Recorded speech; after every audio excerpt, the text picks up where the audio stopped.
let's jump into the outline. So what we have for you guys tonight is kind of interesting.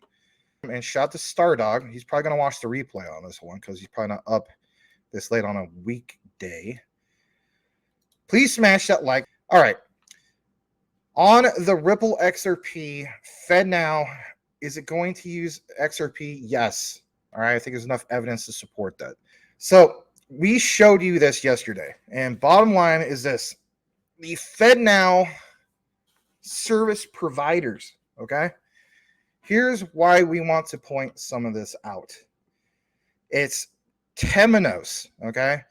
And they are partnered up with Stellar, okay? And that's obviously a good thing. This is referenced, obviously, right from the Federal Reserve. You know, I mean, there's nothing wrong with questioning some of this stuff. Where does it come from and so on? So you can look into this yourself. Similar to like what we did with the whole thing with yesterday's Ripple XRP Fednow coverage. And sorry if it seems like I'm clearing my throat a lot, like Crypto Hulk. I'm asthmatic. Once in a while, it kind of flares up. And with the weather being 118 degrees outside, it's made like the air really like bad air quality. So I'm going to be a little hoarse. I apologize. I did drink a little water. And it helps. All right. So let's jump into this. There's Temenos. Now, you may be wondering, like, well, I know about Temenos. Well, good for you. I mean, you know, there's nothing wrong with knowing about Temenos. But we're going to introduce this to you because you may not have been aware of some certain key things. I'm not going to bore you with all the, you know, just reading and reading and reading. Some of it's going to seem like there's a lot of reading. The Temenos Transact Core banking software combining cutting-edge banking tech with flexible and extensive business support. Now, I did download the brochure, and I did, you know, do my proper deep dive that you guys know that I do. But there's some things I want to show you guys here that you may not have been aware of.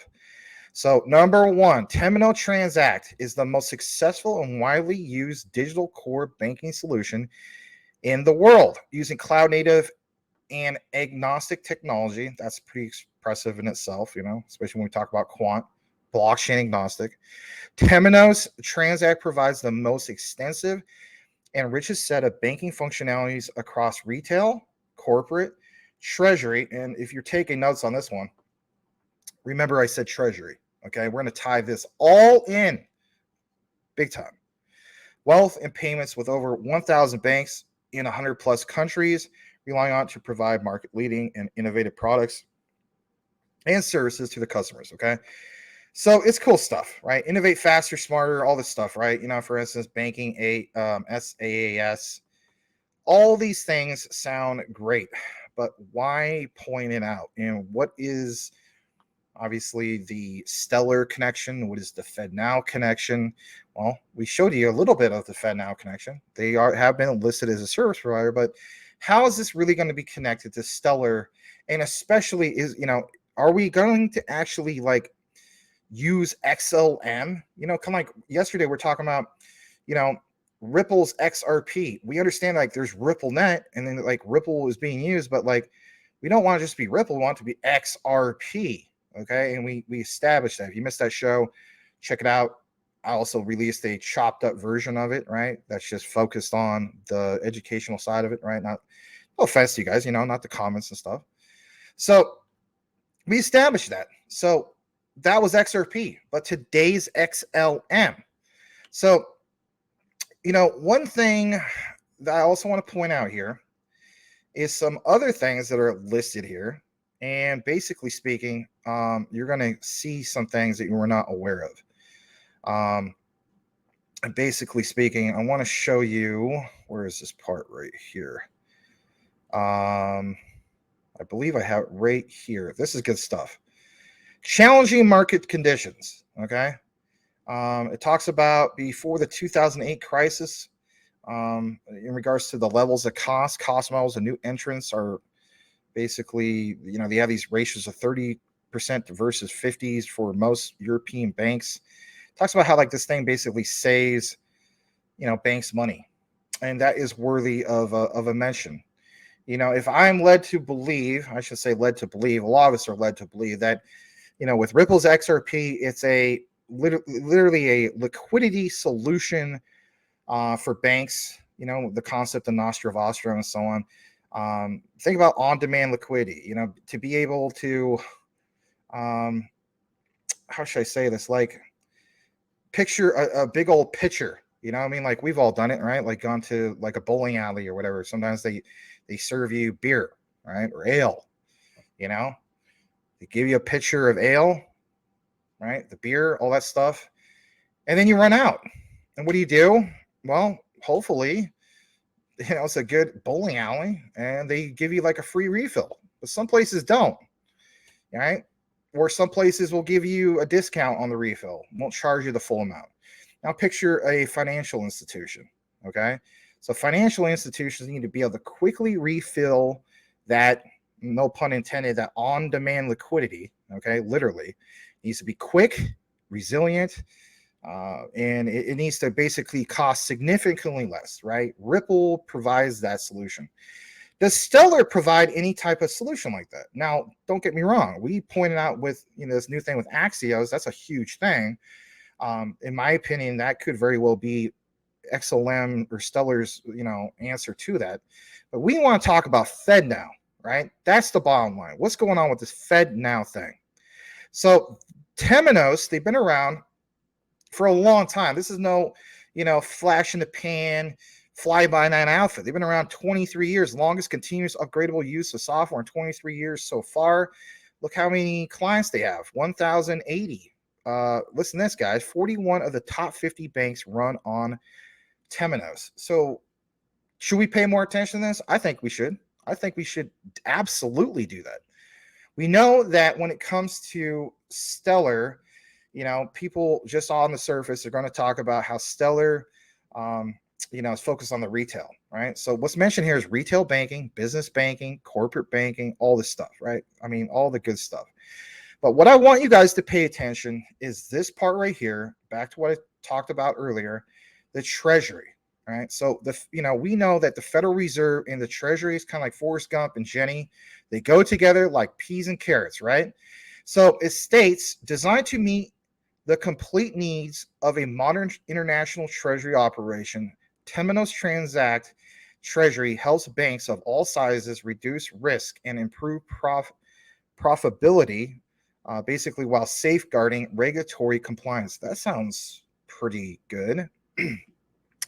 Covering front, middle, and back office on a single platform. So sort of read more. Let's do that. As I went here, look what's mentioned. Temenos payments, and I gotta clear my throat. All right, I'm good. Ensure scalability, just like I mentioned the other day and many other days. Got to have that scalability. I have that same user experience just as the next guy. These services need to meet those demands. So ensure scalability, compliance, and innovation with a payments, yes, that's right, payments ecosystem, providing next-gen payment processing. Kind of like how, you got to love how this is worded here, right? Fednow instant payments. You know where we're going with this.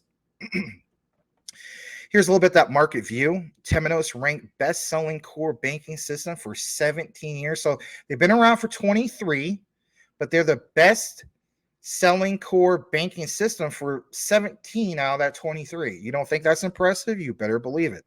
I like some of the things that are mentioned here, okay? Focus on the right side of your screen. New rails. We're always talking about Ripple with, the payment rails. They literally, like, you hear Rosie Rios talk about, we created the rails, the trains left the station, right? So how about this? Temenos, new rails, new options, new challenges drive payments transformation. According to the IDC, the financial services industry is undergoing significant evolution, and payments is playing a role in the changes. Rather than simply a line of business or an auxiliary function, payments have become a significant point of strategy. All right, so all this stuff sounds good, right? They have like this little demo about the payments and so on, and we're going to play this. And then we also have a segment from Fednow. And I'm telling you flat out, please smash that like. This is going to give you a broader perspective of, okay, now I understand how this is going to work with Fednow. You ain't going to understand it now, right? You got to have a little introduction. I'm going to break it down for you and so on. So smash that like. Let's play this for a second. We'll get into the rest of this outline. Here we go. Let's get into this. Oh, shoot. I can't. Darn. Whatchamacallit. We'll just play it from here, and then I'll blow it up a little more. Here we go.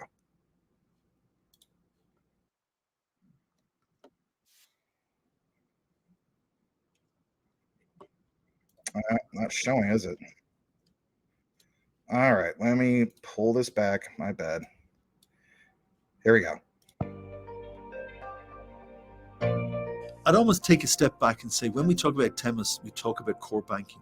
But the core of banking is accounts and payments processing. So Temenos Payments has always been part of our DNA. Right from the start, when Temenos was founded, we were delivering payments processing. And we have thousands of banks around the world who rely on Temenos to process their payments, be they credit transfers, cross-border payments, high value, low value, real-time, instant, bulk payments. We cover all of those. Every day, there are thousands of banks sending millions upon billions of payments transactions and processing them on Temenos software. And we provide that software both within our overall core platform, but also as a standalone. So any payment service provider, bank can take our software and run it with their environment to manage their payment processing. We also deploy that on-premise, but in the cloud and as SaaS.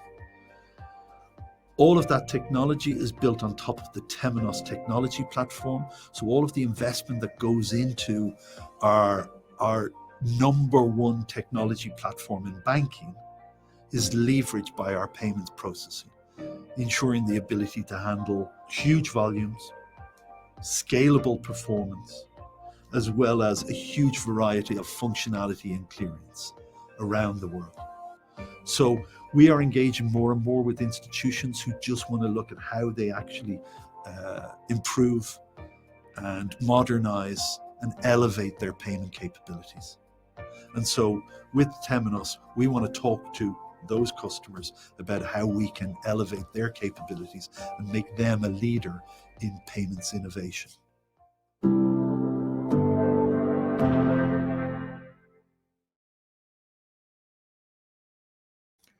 All right, so that part at the end, everyone's payment, platform or service. I can't remember the last part it said.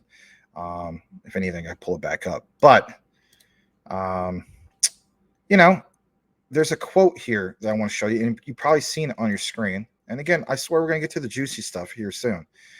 Let me just come back into the frame. Yeah, payments has always been part of Temenos DNA right from the start. When Temenos was founded, we were delivering payment processing, and we have thousands of banks around the world rely on Temenos to process their payments. So, basically, it's this. You see it reference, and I'll show you guys this again right here, just in case you just tuned in. This comes straight from, FRB services, and again, from the Federal Reserve, right? Announcing organization certified as ready for the Fednow service. There's participants that we know about clearly, right? But the key thing is, if we were talking about ACI Worldwide Corp with XRP yesterday with Ripple, we also talk about Finostra. Today is Temenos with Stellar, right? Now, here's the thing. Is it necessarily XLM? We're going to jump into why that matters too. So I'm going to jump back to what we have. If it seems like I'm talking a little bit slower, I have to. Otherwise, I'm going to cough nonstop, and I don't want to do that. Again, I'm having trouble with my asthma. It's just the way it is sometimes, especially with the temperature, 118 degrees. It thins out the air. All right, so I want to jump into this next part of what we have. And I want to show you this real quick. Like it says, why Temenos Payments? Deliver quicker time to market for new payment product innovations. Just double check my settings real quick. I'm good. Basically speaking, it reduced cost and footprint for processing, ensure continuing compliance with ever-changing market regulations. I mean, all the things you think of like basically like, okay, this is what Ripple provides with XRP.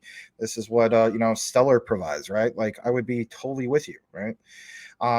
This part right here, Temenos payments can empower your financial institutions to extend and enhance capabilities through a suite of powerful tools and frameworks, maximizing efficiencies and optimizing risk controls. I mean, again, been around for 23 years, and out of those 23 years, they've been killing it for apparently like 17 of those years.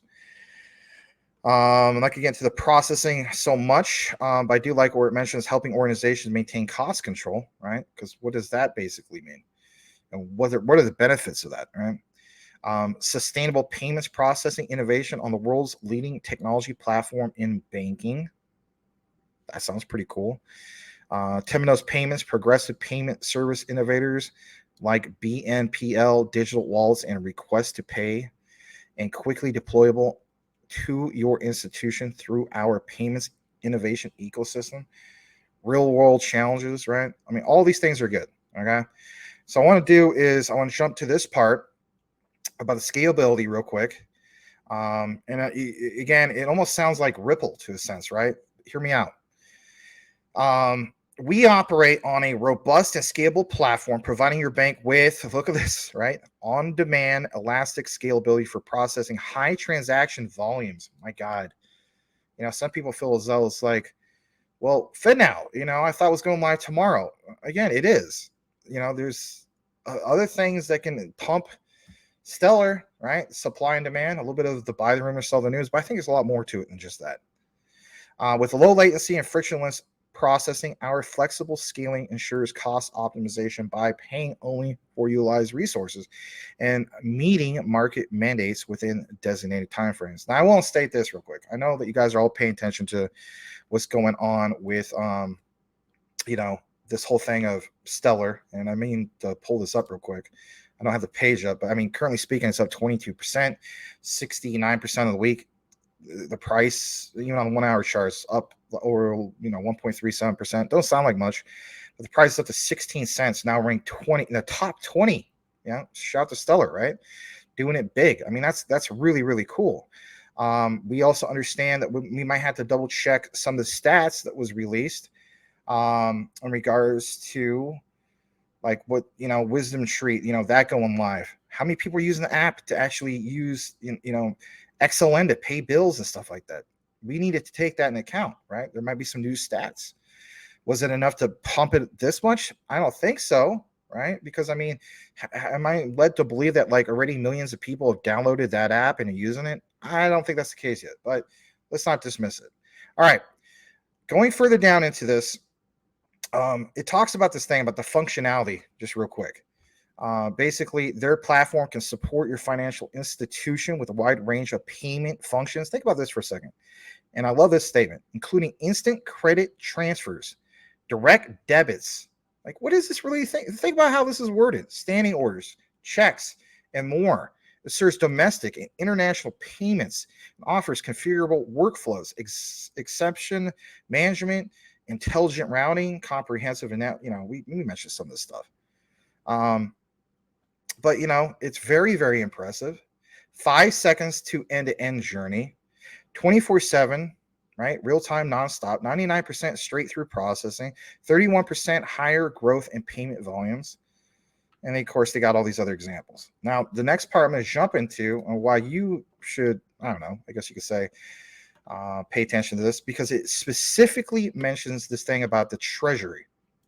And like I mentioned before, when it comes to the Federal Reserve, right, there's that, that whole connection of like the Treasury, they go together like peas and carrots. I'm going to keep saying that. So there's a lot that's mentioned here. And again, I'm not going to get into every single little thing. I'm just going to get to the key highlights.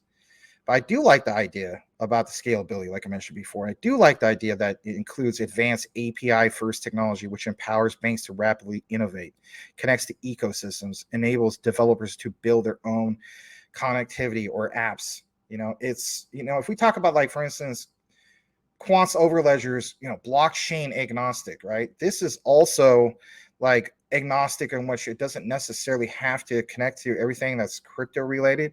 You could do, for instance, like what Fednow was talking about, doesn't, not necessarily have to be tied into any blockchain technology, technically speaking, but there's options for it, right? So who is the option for that? That's the bottom line, right? And is it Stellar? Well, you better believe it, right? So with more than 400 treasury implementations live across the world, Temenos, if I'm pronouncing that right, I think the other guy said Temenos, but whatever. Tomato, right? Transact Treasury is an ideal solution for banks of all types and sizes around the world. So this is doing it more than just what we got going over here in the United States, like for instance with Fednow. They got this thing about, Temenos Transact Treasury is an end-to-end real-time solution designed to help treasurers improve risk mitigation and time to market. Think about like all the things that we've been studying if you've been following this channel, and not just us. I mean, I give a shout out to all the guys, right? Crypto Lulu, Crypto Hulk, anybody who's been talking about what, guys? Time to market, right? We have been talking about time to market for the longest time.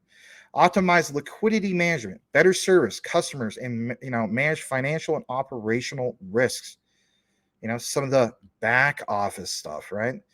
But what's consistently mentioned here is how they have things in which it's going to solve the whole treasury problem. Because if the Federal Reserve, and especially Fednow, is going to have this service, you better believe that it has to work with the whole treasury system. All right, so let's get into that whole part and the focus of that for a second. So treasury operations, look what's mentioned here. A complete deal processing solution from accounting, deal settlement, verification, and confirmation to, boom, there you go, if you haven't been following, Nostro. So was Ripple really exclusive to the whole thing of Nostro Vostro? I'm not funding Ripple, right? I'm a fan of it. Ripple's XRP. I own both. But at the same time, we will point out some of these things. So confirmation to Nostro reconciliation that provides STP processing for all deal types. Not some deal types, all deal types. That's worth pointing out. At least I think so. So how about this, guys? We're always talking about Swift for over a year at least, right? I've been with you guys. It's got this mention, seamless connectivity, out-of-the-box interfaces for connecting to industry data and dealing system providers, including Reuters, Bloomberg, and, yes, Swift, as well as configurable adapters for connecting to other third-party systems. I wonder what those other third-party systems could be, right? Fednow. Yeah, you better believe it. All right. There's, of course, testimonials. We're not going to get onto the stuff because, if anything, am I going to, not believe that them? Is it BS? No, it's not BS. So I went ahead and I downloaded their brochure. And I'm going to make sure you can see on the screen because, if you can't, that would suck. Yes, I did a little bit of my Control F because at this point in the live show, I got to kind of get into my beloved Control F. It says the primary reason we chose Temenos is that it offers us complete banking system solutions that have a built-in ability to grow with our bank and evolve to meet the future needs of our customers, according to Al College Bank. Efficiency through a complete solution in a single platform. The system provides full straight-through processing, STP, from deal capture, control and risk management to confirmation, matching, settlement, and accounting, together with a broad range of planning and analysis tools. Can I just mention this real quick? If we were going to talk about real-time gross settlements and so on, we're going to talk about finality and all these great things, right? Also understand that if this is going to be tied into, for instance, going from the Federal Reserve to the Treasury, and they both kind of work hand in hand together, not kind of, they do, you have to have a way, for instance, where you do have a mechanism that's going to have control and risk management and confirmation, matching, settlement, and accounting. The U.S. government is all about keeping tabs on our bank books and stuff, right? We know that, you don't pay your taxes and stuff like that. What's the IRS going to do? garnish your wages, are they not? So boom, there you go with that. Together with a broad range of planning and analysis tools, Transact Treasury provides a seamless and transparent flow of information to synchronize the banking and trading books with real-time. Think about what's mentioned here, real-time. If we're talking about Fednow, real-time payments, yes, real-time links to the market for instant and accurate data. All right, let me show you guys another thing real quick. So they have this thing of intraday liquidity management in the demanding world of instant payments. Again, sometimes I gotta slow it down a little bit. Treasurers, again, back to the treasury, require ability to manage intraday liquidity in order to optimize the use of collateral and cash. What would be a service that's going to supposedly not only optimize, but make instant payments? Well, you get what I'm saying. Obviously, Fednow, right? There's a need, of course, for real-time systems to make this happen. And let's get to this part real quick. It mentions that in the past, treasury divisions were also often focused on trading activities where they were run as profit centers and generate significant returns and could therefore afford to select their own systems. These were often standalone systems or multiple systems to fit any given asset class. Any given asset class, what are those assets? Could those assets be tied into digital assets? You see where I'm going with this? Prevailing cost pressures as well as demands of a changing regulatory landscape mean that treasurers need to glean efficiencies in all areas. This last part, real-time links to instant and accurate market data together with an impressive range of tools. Transact Treasury enables near instant access to insights across all our asset classes. This is going to be a key enabler for high-quality client services and accurate regulatory reporting. All right. Sounds good, right? Where's, again, some of the juicy stuff? Well, I swear we're going to get into some of that stuff, but if anything, I can't just give it to you and say, well, this is the reason instantly. It all has to come together, connect the dots. It's got to make sense. That's the bottom line. Again, please smash that like. So I'm going to jump to this next part of what we have. And if anything, let me see what we got. All right, here we go. Here we go. All right. So now let's enter in the community fund from Stellar. Now you may be wondering, why would you do that, Max? And why is BP Ventures basically, referenced here? Well, it's not necessarily so much about BP Ventures. And if anything, I'm going to blow this up a little bit more so you can see this. There we go. Nice and big. So in my opinion, it's not just necessarily XLM, right? I think how this all comes together and gets done is through Stellar USDC. Now, some people are saying, well, that's not XLM, right? But you got to keep in mind that originally this key partnership is built on Stellar. All right, so that's worth noting. So what I want to show you guys here in regards to, I guess you could say, why we should pay attention to all this is this part right here. And basically speaking, step one, by leveraging USDC as a payment mechanism for MSBs, and if you're wondering what the heck does that mean? MSBs are money service businesses, basically. If you're wondering what that means, a money service business is a legal term used by financial regulators to describe businesses that transmit or convert money. Who is going to transmit and convert money? The Fednow, right? That's the whole point. All right. So getting more into this, it says paying into their existing remittance system and using a non-custodial payment gateway with a one-click integration solution makes this option fast and easy to implement with little risk. Isn't that the whole point of Fednow? Instant payments to be one click? Just think about it for a second. In particular, using USDC as a payment mechanism solves many real-world problems for what I gave you on the definition of MSBs. Here's an example. Chargebacks. They're growing at 20% per annum. At least this was, like a year or so, right? Might be a little bit higher, might be a little bit less. I didn't have a chance to check the stats on that. Forgive me. Talks about BP solution, but that's not the point. The focus should be Stellar's USDC. And that, of course, like it says, reduces chargebacks, rates, and fraud. Why would the US government want to get involved with something that's not going to reduce that? They want something that's going to reduce that. Hence, the utility. Some people say there's no utility of stablecoins. Yes, there is. This is a perfect example. USDC payments are irreversible. Funds are immediately available, thereby assisting MSB's working capital utilization, improving their treasury efficiencies. In contrast, card payments are accredited by the processor up to 15 days following the transaction. That part is true. Some of you guys deal with this all the time, right? There's lower cost. USDC payment mechanism is cheaper than cards that average between 1.8 to 3.5%, give or take, right? It's a little bit different now. Plus, additional chargeback and fraud fees may be basically applicable.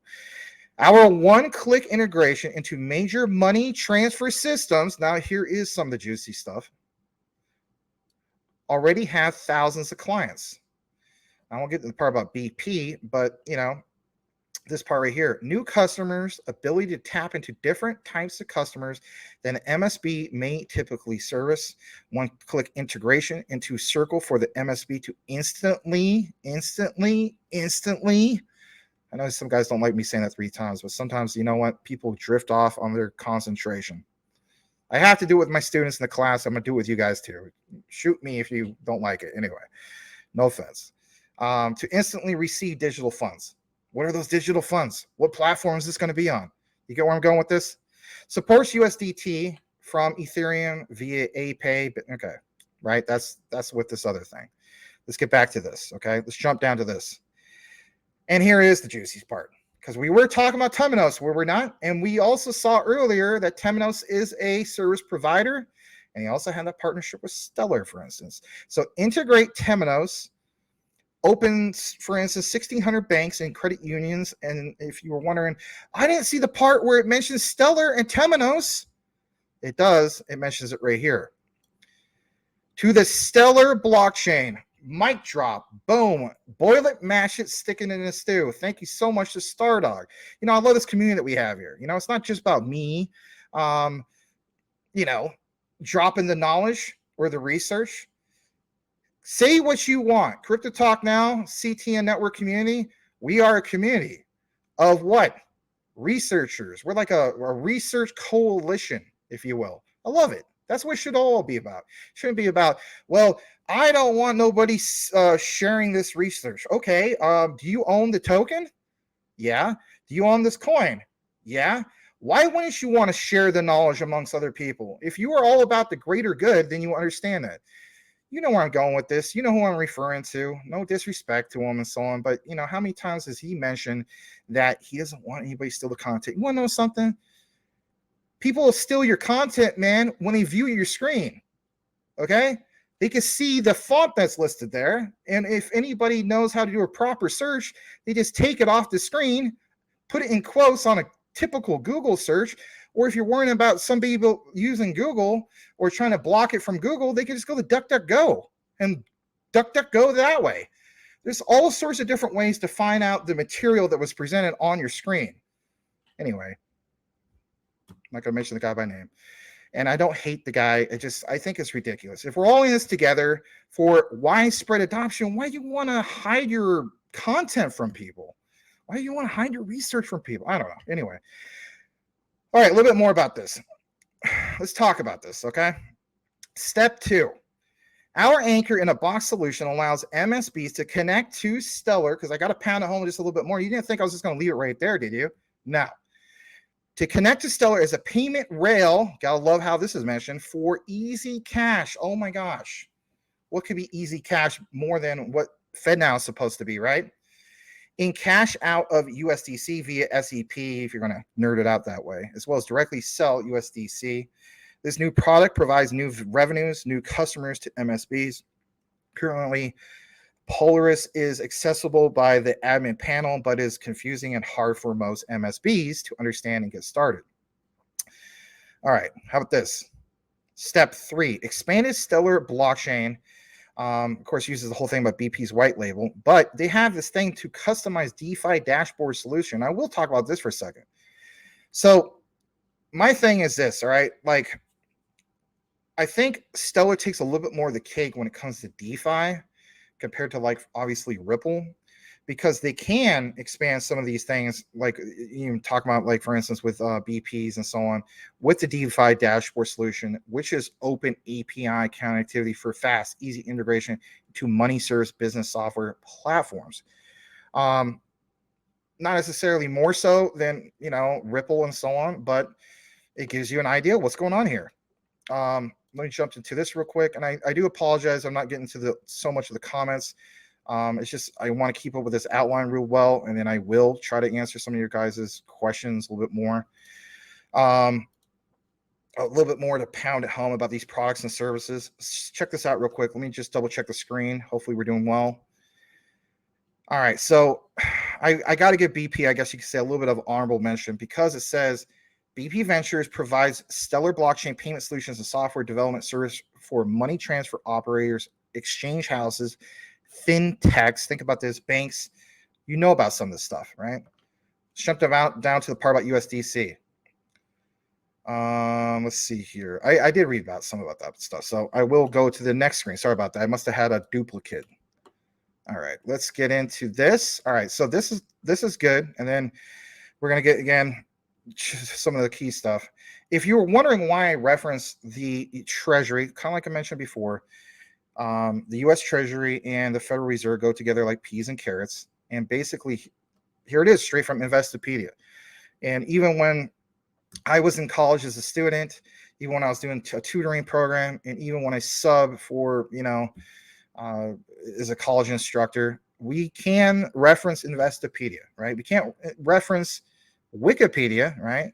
But we can use it as a source of knowledge, but not as a reference. It's just, I don't know if you guys know about that.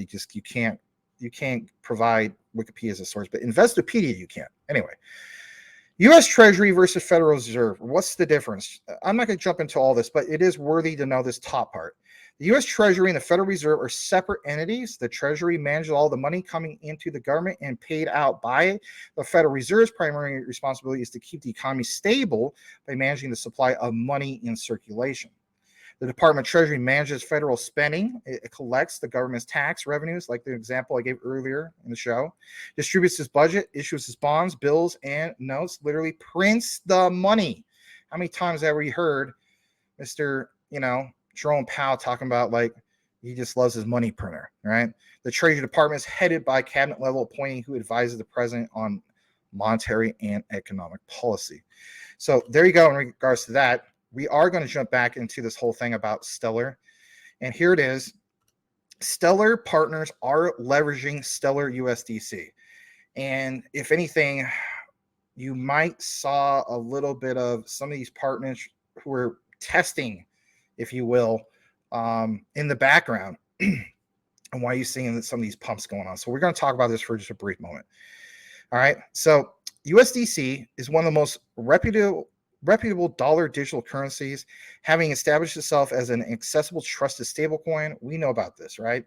Users trust USDC because it's issued by regulated financial institutions, governed by Center Consortium. And I get it. Some of you guys in the comments are going to say, well, what about the whole thing about we had that brief DPEG? This will mention a little bit about that. Businesses all over the world are turning to USDC to power use cases that, for multiple reasons. This part real quick. And here it is. This is good stuff. Only the Federal Reserve issues and controls supply of the US dollar, but all kinds of financial institutions, businesses, and individuals transact with the currency. Think about that for a moment.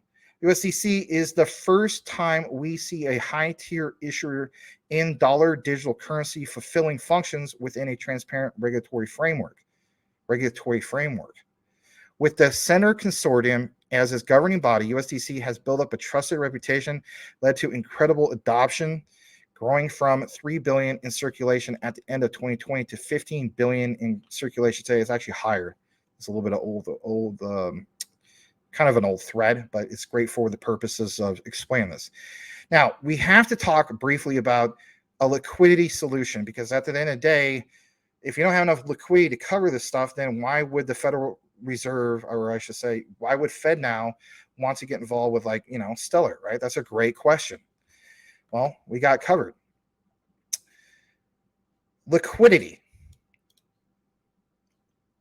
Established dollar digital currency on the Stellar network. Let me read that again. So now we've got liquidity. Okay, my bad. So now we got liquidity of this well-established dollar digital currency, excuse me, on the Stellar network. What does that mean? Right, exactly. First and foremost, it enables new money flows. Think about this, guys. What are we going to experience tomorrow? I hope some people really pay attention to this. I'm just being honest, right? And if you're not watching, listen to me on the live, I'm going to chop it up anyway. So maybe you don't want to listen. It's okay. But here's the thing, guys. This is a great statement because what it means is that it does enable new money flows for their ecosystem. How so? Stellar USDC has interoperability with other Stellar assets representing world currencies. I am going to get into part about why, for instance, like this is great not just for Fednow. This is great for, the European Union and so on, right? It says creating the ability for cross-currency transactions, USDC can be used to hold or onboard value to Stellar via anchors. And you guys are familiar with some of these anchors like Wire. And maybe you're not familiar with this one, Stably. Maybe you're familiar with BitGo, but Wire, I definitely remember, right? Finclusive. A little bit more about this. And I know it seems like I'm reading a lot of this part verbatim, but these are things that's going to pound it home that much more for why I feel as though that Stellar is definitely going to be on Fednow. Stellar USDC represents both the strengths of USDC and the Stellar network, stable, trusted, accessible digital dollar currency, a fast, cost, efficient, secure network that connects to all the world's existing financial systems, all of it. I'm going to state this much, right? Once you get more into this, you will understand, at least I think I will a little bit more. I know this sounds like a crazy analogy, but remember how we always were like complaining, at least I think even Crypto Smith was mentioning this. Sean, shout out to him. If he's watching, shout out to you, man. And that basically is, when you talk about Shiba Inu, so it's like the utility layer of the Shiba Inu ecosystem is basically what? Bone. A lot of times you guys you're like, hey man, he's talking about Bone in a different way. I know. But it's kind of like that's the utility layer, right? Bone is like the ETH of the Shiba Inu ecosystem. Leash is like the Bitcoin of the Shiba Inu ecosystem. So the consistent complaint was, why hold Shiba Inu if Bone is going to be used for utility? Wouldn't that make, for instance, Shiba Inu's native token of SHIB like not worth that much? That's a great question. This is a perfect example of Stellar being used as a high, steady, not necessarily store of value, but stable store of value, if you will, a different type of a stable coin, not to a 1-1 ratio. We know that, right?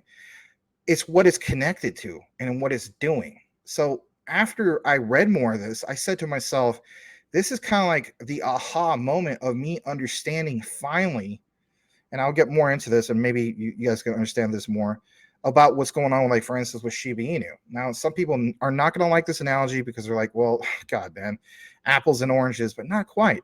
You know what I mean? To me, that makes sense. So again, the world's, this connects to all the world's existing financial systems. Knowing that standard compliance protocols, let me see how we're doing. We're still doing good on the show. That's good. Smash that like, please. Knowing that standard compliance protocols apply throughout the entire ecosystem, businesses can confidently transact with partners worldwide, taking advantage of Stellar's decentralized exchange. What are they going to trade in? USDC. You don't think that this might be the secret weapon, if you will? Everybody's focusing right now. Hear me on this. Everybody's focusing on like, okay, this is cool, I guess, for the United States. But in reality, if there's so much talk about the BRICS nations and so on, right? And there's always going to be talks about that. The BRICS nations is a threat to the dollar's dominance. Okay, true, it is. And we understand the United States still barely ranks above, right, the BRICS nations when it comes to GDP. We still have that dominance. Now, if you count with the G7 countries, we smoke them. Okay, let's just be honest. But our concern is to have that dominance. So we still see, trading of, for instance, barrels of oil in the dollar. And we understand, I'm not going to get into a big, long discussion. Like, you hear the Kenyan president saying, hey, we're not doing that no more. We get that. But if you understand this, where this connects to all the world's existing financial systems, and that this partners with, a worldwide taking advantage of decentralized exchange, trading USDC with other stellar-based assets 24/7 while leveraging local anchors to convert their what, guys? Their fiat. And what does fiat mean? Their cash. Think about it, their money to digital and back. Digital and back. Would this be a method of creating a form of being able to, let's face it, strengthen that dollar once again? So could DeFi through Stellar with USDC, hear me out on this, not only end up being a win for Fednow, but could it be a win for us getting dollar dominance? This fuels more of that debate, in my opinion, of why I feel as though, and I'm going to keep saying it day in and day out. You guys know my stance by now. If you are a newcomer to the show, you don't know my stance, and that's okay. I have said numerous times, I feel as though that if you had to pick one cryptocurrency that a person that doesn't even understand what cryptocurrency is, blockchain, DLT, and all that, it's going to be the cryptocurrency of the world. It's with Stellar. But what is the other driving force of it? That's going to create dollar dominance. Think about what's mentioned here. I think it's Stellar with Stellar USDC.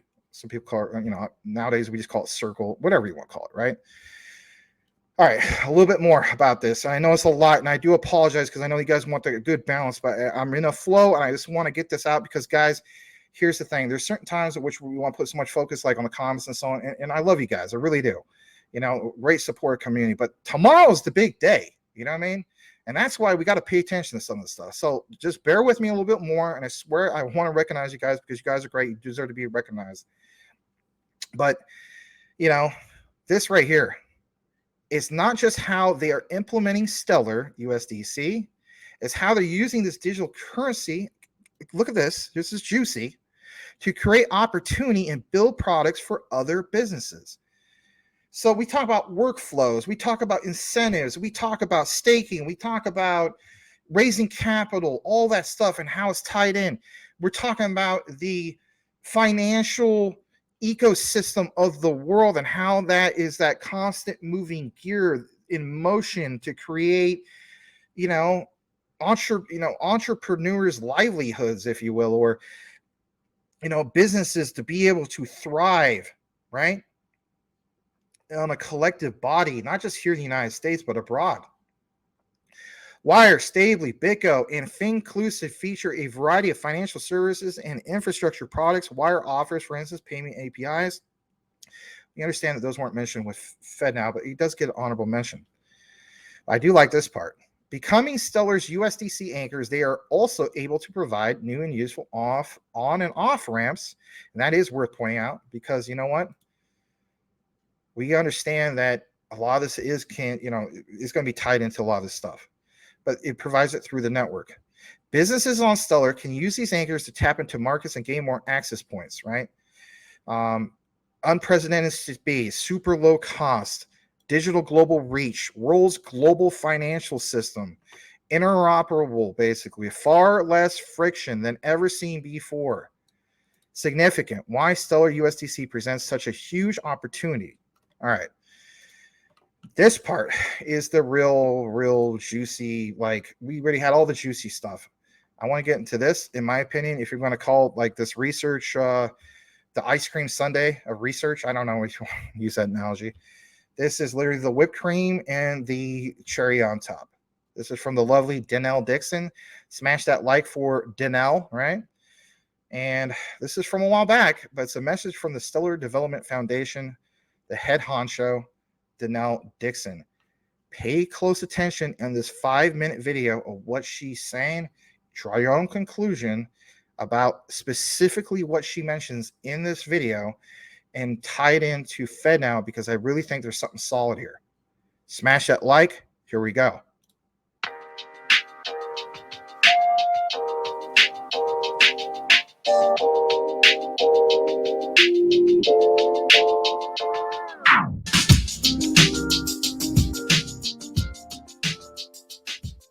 Stellar is a decentralized open network that connects the global financial system. It is specifically built for interoperability and to further financial access and inclusion. It is also specifically built for asset issuance and for payments. So thanks to its speed and scale in transferring value, Stellar makes money more fluid and markets more open. And at the Stellar Development Foundation, our work is truly just to support Stellar's success. We're a nonprofit. We support Stellar's growth and development by shepherding its code base along with the Stellar community, and by also supporting the technical and business communities that build on Stellar. We are truly, this is our sole mission, is to make Stellar successful, because we think that that success brings tremendous value to people all over the world. So we also serve as a voice to regulators and institutions so that we can help them understand not just Stellar, but blockchain technology, so that they can see that if they don't allow that blockchain technology to flourish within their different regions, they're actually missing out on a huge opportunity for their constituents. So we are focused on just the growth, development, success of the Stellar network. And it's really exciting to see where we are today.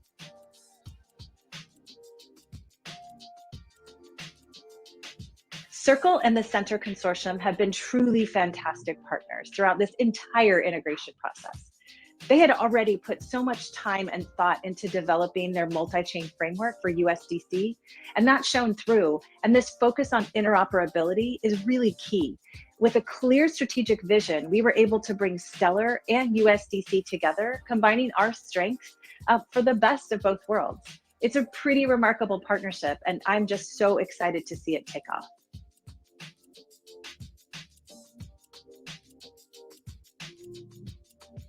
On Stellar, anchors can issue any digital asset, and that includes stablecoins, and they can provide the on and off ramps for these assets to and from the Stellar network.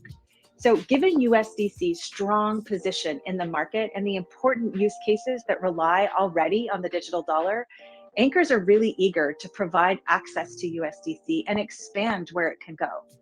The benefits, well, they're kind of limitless. Businesses can actually now send payments on international scale with unprecedented speed and costs. And businesses have access, and individuals have access to do the same thing with respect to remittances and payments that they want to make on a global basis. So the more anchors that support USDC, the more liquid and global USDC will become, and the world's financial system will just connect to a degree that we've never seen before. I often talk about the fact that while we recognize that there are borders that exist in the world and they're necessary, with respect to the access to financial products and financial systems, we don't need to see these kinds of borders. And this combination with Stellar and USDC creates this borderless access to the financial system, which I just love.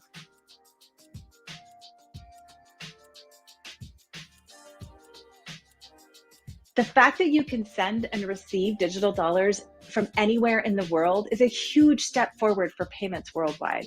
People who want to exchange their native currency into another, or vice versa, can now do so quickly without paying high fees and doing it in just like unprecedented time.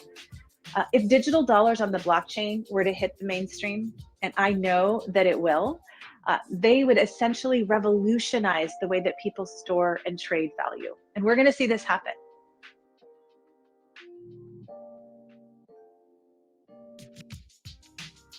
Circle has done the hard work and due diligence to make sure that USDC is the leading digital dollar stablecoin in the world. Having USDC on Stellar just already brings confidence and reputability to those looking to transact on the network. Businesses and developers can now leverage USDC's scale and liquidity to make efficient transactions on Stellar rails while benefiting from USDC's established brand and network of partners.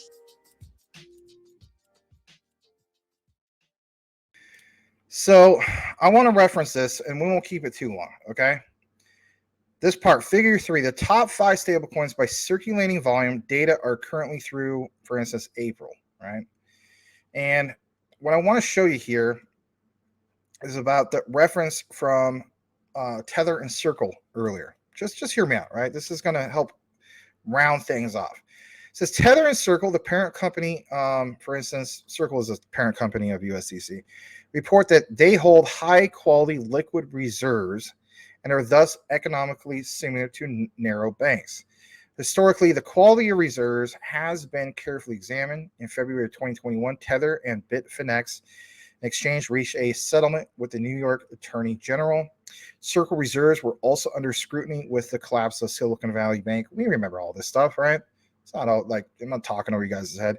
This is because 3.3 billion USD of its reserves were held at the Federal Reserve Bank of Atlanta, right? And it says, or not the Fed there, excuse me, were held at the bank. After the FDIC receivership of Silicon Valley Bank, there was a brief depeg of the USDC. And it wasn't just them, right? We saw some other ones, right? We saw DAI. We saw quite a few. I remember doing a video about that. But if we're talking all the time about this infrastructure and Web3 and so on, think about what's mentioned here. And if anything, here soon we'll wrap this up. It says Web3 can reduce the cost both because first, tokenized transactions on a blockchain effectively harmonize back office operations, and second, delivery against payment allows more targeted use of collateral. Hence why we were mentioning a lot about this stuff earlier, like when we started off the show, you know, we didn't necessarily mention anything about the term tokenized transactions, but at the end of the day, everybody wants to know, like, is there going to be true tokenized transactions here? I think that's going to be the case. And I think it's going to be through what? USDC, okay? So some people don't like the idea that it's not XLM. I get where you're coming from, but I think there's enough evidence, like I showed you guys earlier, that it's going to be through this specific partner, if you will, right? That's a service provider that we showed you earlier. And these are going to be tokenized transactions in the form of Stellar's USDC, or, you know, let's just call it Circle, right?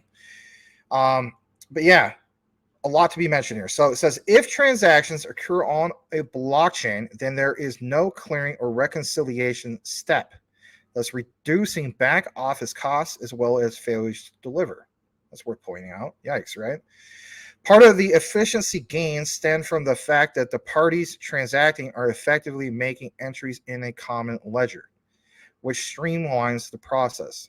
What was one thing that we saw? I don't know.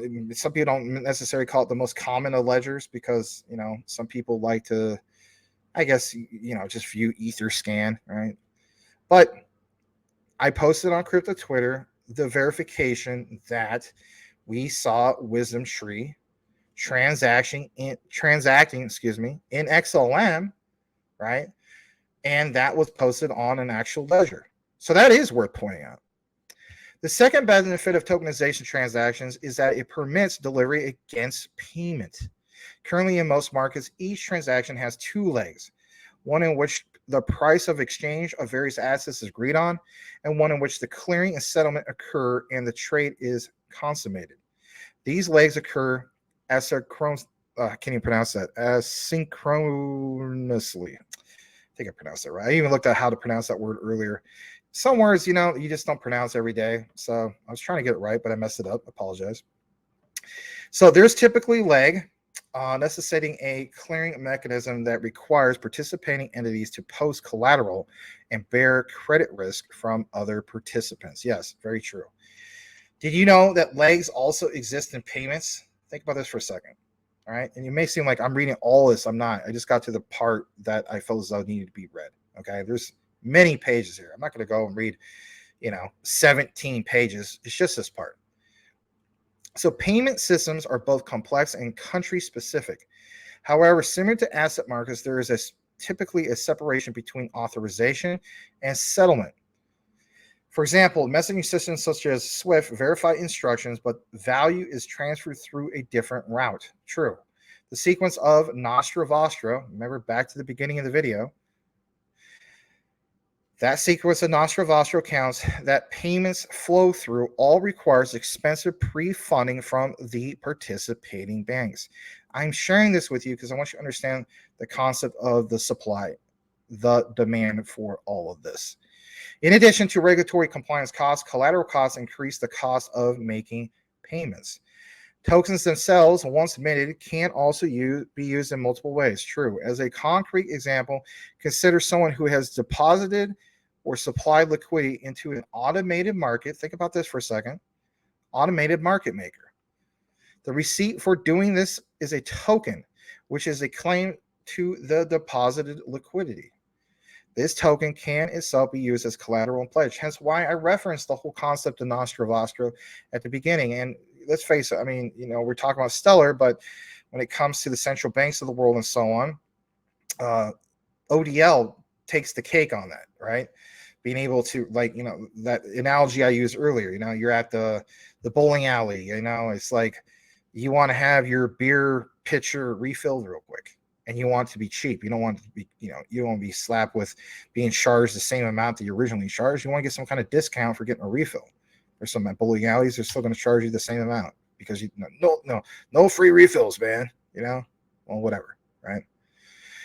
So, the receipt basically, like it says, for doing this is a token, which is a claim to the deposit liquidity. This token itself can be used as collateral and pledged. Right, collateral and pledged is USDC, Stellar's, collateral that's being pledged, and if so, are they using the other service provider that we were talking about earlier to get the job done with Fednow? I think that's the case. All right, a little bit more about this. By contrast, in traditional markets, a liquidity provider either has to borrow capital or withdraw their position. The novel feature potentially makes supplying liquid cheaper and markets more liquid. This creates that much more supply and demand for these digital assets and what they're tied into. This last part, given the potential cost savings in an automating, clearing and settlement, various financial firms and service providers are experimenting with blockchains. This has already been done, right? This is a reference all the way back to, I think, 2021, right? Various financial firms and service providers are experimenting. I mentioned that, sorry. The experiments are being run on both public and permission blockchains, done, right? Different firms are taking different approaches to this experiment, and that is true. You saw, for instance, Societe Generale Forge issues a native digital assets on the public blockchain. And look what's also mentioned here. Goldman Sachs, were you guys aware of this, has launched GSDApp, a private blockchain. All worth noting. All right. So here's a little quick example of how this is breaking down. And you may be wondering why I mention this. We show you these examples because it gives you an idea of like what to expect on how it would work, obviously, with like Fednow, for instance, right? It says key components, bridges, link between the domestic platforms and the international network, or even some of the domestic ones, hence Fednow. There's Mariana Project. I will mention this real quick, okay? Because the source is the Bank of International Settlements. Let me pull this up for just a second. Excuse me. Let's see here. Well, not Bank of International Settlements just yet, but I want to talk about this real quick. The World Bank, all right? And we have a reference a while back about the World Bank. And that reference basically was, and if you've seen the video, you already know what I'm talking about. And a shout out to Michael Montclair. He gave me some info, and I said, hey, man, that's a nice find. We did cover this a while back, but there's nothing wrong with you guys reminding us. So the World Bank a while back basically said that they recognize in I wouldn't call it a white paper, right? But it was a brochure. But they specifically mentioned two names, and they stated that Ripple and XRP and also Stellar XLM, they consider those global stable coins. And we know, especially if you're a new person, I don't want you to have the attitude, and this is a common problem that new people it's okay. We're all new at one point, right? You hear the term stablecoin and you think, oh God, why are you guys so gung-ho about Ripple's XRP? Why are you so gung-ho about Stellar's XLM if they're only going to go to $1? That's not what we're talking about here, right? There's different forms of stablecoins, right? So they use those two as an example, global stable coins, because they're going to have a high stable value. They're not your typical 1-1 ratio stable coins pegged to $1, for instance. So the World Bank estimated, listen to this, guys, and this is bullish, remittance flows of $620 billion in 2022. Sending this money was also expensive. The World Bank's remittance prices worldwide databases reports the cost of sending $200 to be, like 6%. There are various reasons for the cost. First, competition is difficult in payment systems. Second, the corresponding banking system.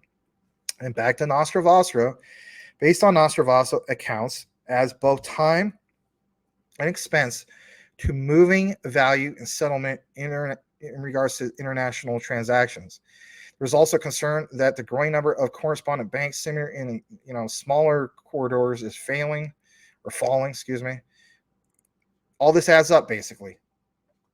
What does that consist of transferring the value? So I've mentioned it like 1,000 times that one of the beautiful things, I know this is a stellar segment, but one of the beautiful things about Ripple's XRP is the concept of those cross-border or overseas payments, right? The bank-to-bank overseas payments, in which you're going to transfer more than 10 million. I think the example we used in the past was $10 trillion cross-border payment. And basically with the old SWIFT system, getting charged, what was it, guys? Like $60 billion. That's why these various different banks and these big wigs that are tied into all this, they're not all gung-ho about wanting to sign up for those big fees. But what we do know is that with these technologies and so on, whether it is Ripple or whether it is Stellar and so on, the concept of Nostra Vostra, right? These accounts and so on. So the key thing is you're providing a solution at a great discount to, think about this, save the bank's money, which incentivizes them to do more of the cross-border payments. So there's more money flow. This helps, the local governments, these banks, you name it.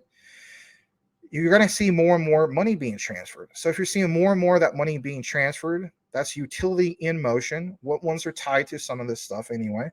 And to be naive and say that this is not going to be worth much, I think, again, no offense to anybody, I think that's being naive. We cannot, how are we going to say that this is only going to be worth, like some people say, like, oh, I only see it being worth like, Stellar is only going to be worth $3. XRP, it's going to be worth maybe like, $1.50, $2. Like, I haven't seen much going on. Do you not understand the power of this utility? Do you not understand that, we're not to the point where it's moving billions of dollars yet? But that, it doesn't end there. The key thing is trillions. And I know some people think this is crazy. I'm not the only person that stated this. You will also see accounts of quadrillions. And I know that a quadrillion is a ton of money, right? If we know that $1 billion is 1,000 million, right?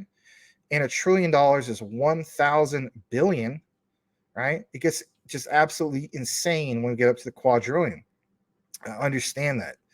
But my point is, once it gets into the trillions, that in itself is absolutely massive, because we talk about the corresponding banks all over the world incentivizing them. This fuels that debate of the mass adoption, the institutional money, because if we're going to preach about, hear me out on this, the concept of utility in motion, does your cryptocurrency, what kind of utility it has, and we're just focusing on the retail side of things.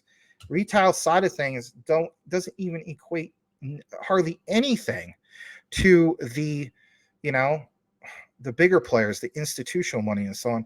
And here's a perfect example. If you're thinking you're nuts, Max, you don't know what you're talking about, you're full of crap, I don't even know why I watch you. That's okay. Here's a perfect example. And I'm sure you guys seen the movie Ghost or some other movies where they use this example. A person walks into a bank, right? What does the bank manager, who does the bank manager put more focus on, right? They try to quote unquote treat everybody the same, but who do they put more focus on? Are they going to put more focus on the guy who's just a hardworking, average, middle-class American, or whatever country you're from, right?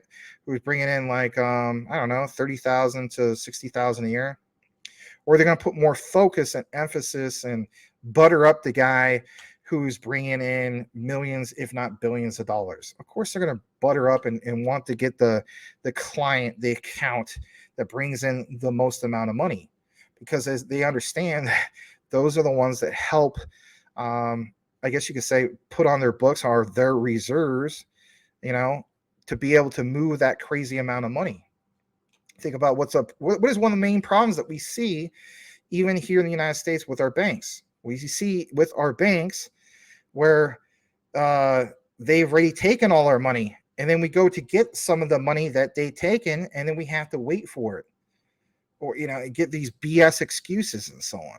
So I'm telling you flat out, if you don't understand this already, and at the scale of where we're going with this, I know that the topic was supposed to be Fednow. We covered most of that anyway. I do want to mention some of these key things if you're not aware of it. And that is, there's a saying, and it goes, time is money, but it's also tied into the big money, into the big players. So if the big players are invested in some of these technologies, and they're going to be moving a ton of this money, it's not just a big win for them, it's a big win for who? Us, as in the people who invested in this at these dirt cheap prices. You guys might get tired of me or other people saying that we're so incredibly here. We are. ISO 222 is not fully implemented. Some of these other things that we've seen here lately is not been fully utilized yet. It just, I shake my head when I see people. They're like, oh, I sold. I couldn't wait.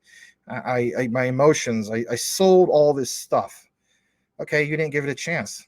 You didn't give it a chance. It's like, I don't know, man. We could use other examples. Like, God knows I need to go on a diet, right? I have a friend, for instance, and he's like a health guru. He tells me, he's just like, you know what, man? You didn't give it a chance. All right, you gave up. Right, I gave up. I let my emotions get in the way.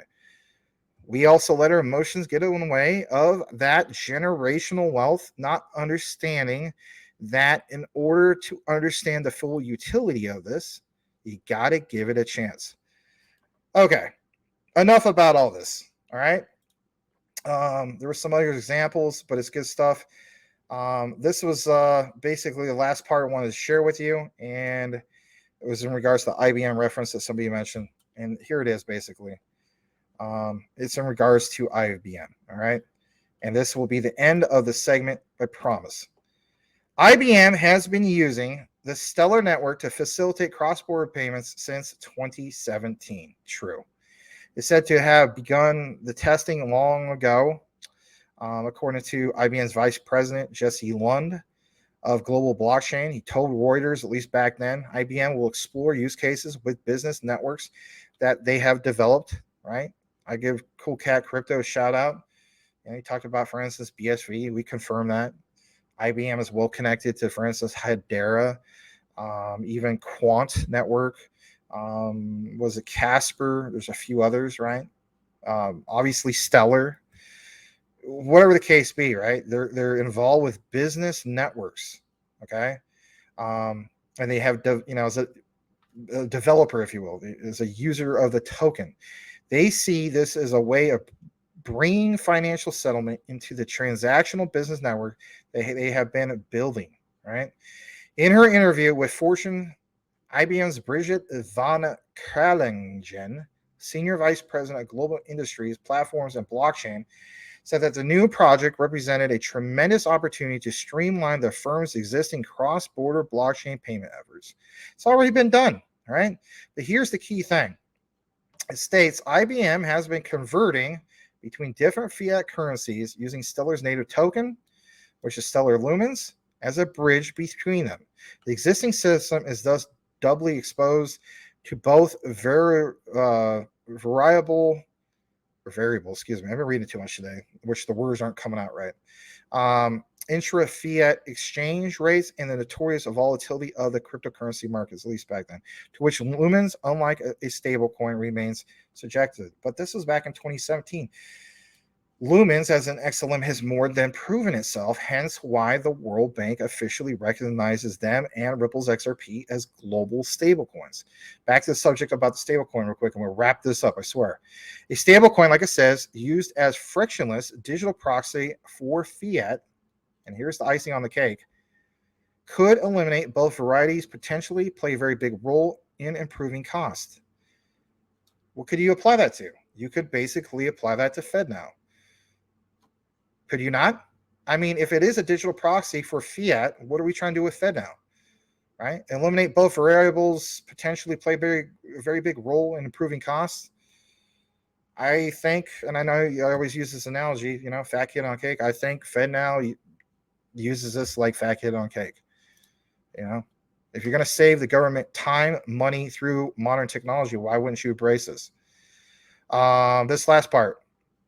Van Kriligen said that stablecoin projects pegged to national fiat currencies other than US dollar could also be a value for IBM's blockchain integration.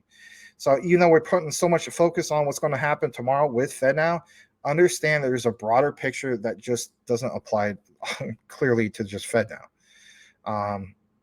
And this is the last part, and it says right here, where is it? From the Circle CEO, envisioning them as an integral component of emerging tokenized global economy. Who mentioned that in the video? Word for word, Danelle Dixon, right? Tokenized global economy. And basically, how about this? Stabilized token dubbed reserve that maintains a peg by a smart contract. Again, Cool Cat, some of the other guys. Talking about XLM or Stellar with the smart contracts to lock up other crypto assets rather than fiat. The initiative received backing from the likes of PayPal co-founder Peter Thiel and major U.S. crypto exchange Coinbase. We already understand the whole ties of Coinbase and Circle and all those reserves and so on. So, I don't know. Let me know what you guys think. Do you guys think that, this is a nothing burger? Or you feel like, no, that is worth mentioning. It's done through, Circle, right? Originally Stellar USDC. It's done through all that and empowering that. The utility through, for instance, USDC. Some people that feel as though stable coins don't have utility. We just got through the whole darn thing about it. You better believe that through Stellar is all tied into a bigger picture of things.